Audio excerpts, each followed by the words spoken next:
Our next guest, who believes the market could experience a period of volatility given the unknowns around post-election strategy.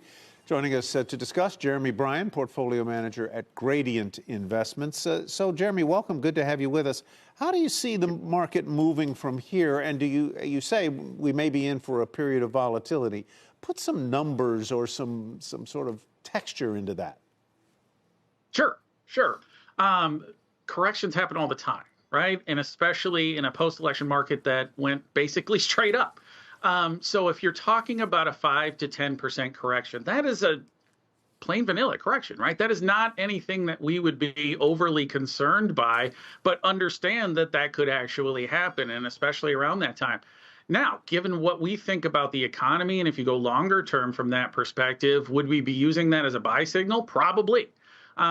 Because we don't see anything that's dramatically changing from our investable thesis with regard to what's going on in the economy, what's going on with companies.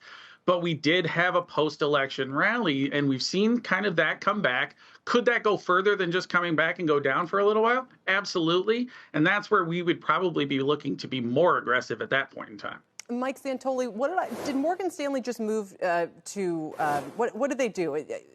Wasn't Wilson always bearish? Bring me up to speed.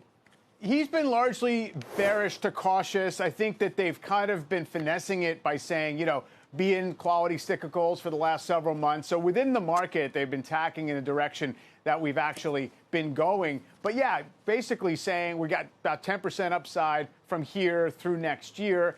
I think that's kind of pro forma. I mean, yeah, it seems like a little bit of a turnabout for Morgan Stanley in particular. But in general, I am very mindful of what the strategists are going to be, kind of how they're going to be arraying themselves in terms of their outlook for next year. If everyone is super bullish and is saying 10, 15% next year, that might not be super bullish, but it's much more bullish than people who are coming into this year. Then maybe you say we have the makings in the beginning of next year for some kind of a pause, something that tests that bullish consensus. But right now, we don't have enough, I don't think, in terms of sell-side targets to make that generalization. But yeah, basically saying when the Fed is at least in easing mode to whatever degree into a sturdy economy, it's been tough to bet against stocks. So obviously, lots of unknowns. We have so many maybe unintended consequences we should be on alert for.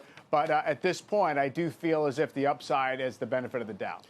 So, Jeremy, do you agree with that thesis that Mike has just laid out, and the old "don't fight the Fed"? And if the Fed is in a longer term, whether they cut in December or not is to be determined. But whether they're in a longer term, de-escalating interest rates, I guess is how I would say it. Bringing them down, right? Yeah, bringing them down. That's a simple way.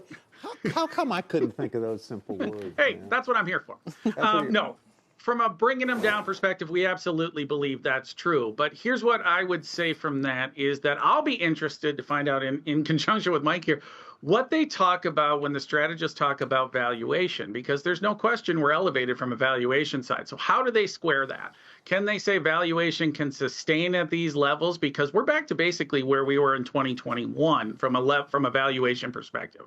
So from our side, that's what we would want to square, because right now, 15% annualized growth for 2025, that would just say that valuation is in line with earnings growth, because that's what the earnings estimates are right now. But what we would want to see is how can they justify that component? And maybe it is that the Fed is supporting so the valuations can stay high. But that's what we would be interested in finding out, because that's going to be a big determinant about where the market goes from here is, can we press that higher, or are we at an area where that becomes too big of a headwind to keep the market rally going?